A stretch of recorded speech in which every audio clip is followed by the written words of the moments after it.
Welcome to Homeschool Helps with Amanda. I'm Amanda Wares, Homeschool Helps Director with NCHE.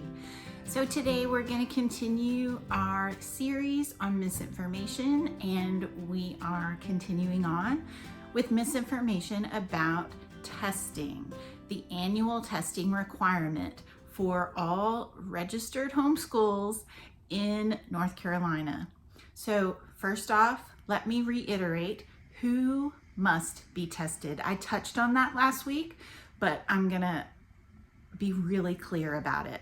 So if you have followed the law and followed our advice and not opened your homeschool until your child turned 7, then you have a year after that to test that student. Then any younger students that come along, you may be so excited. You're like, oh, I want to add my 5-year-old, my 6-year-old to my homeschool, which is great that you're so excited.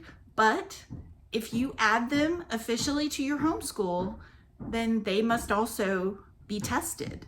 So think about that when you're wanting to add them officially to your homeschool. Now, can you do some learning activities with that 5-year-old, with that 6-year-old?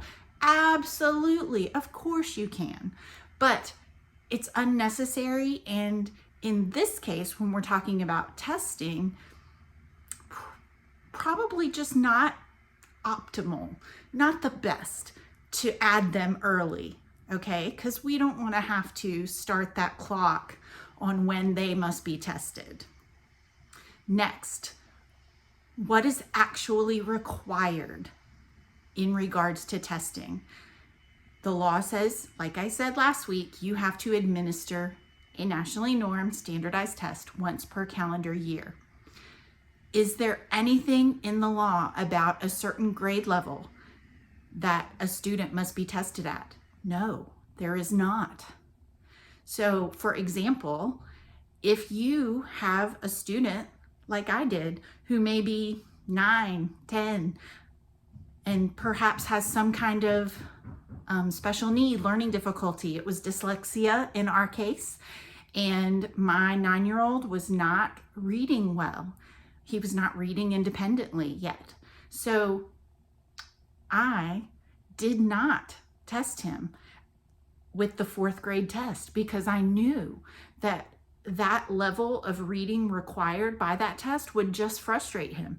So we did a 1st grade test a couple of years in a row because the 1st grade test is designed for almost all of it to be read to the student.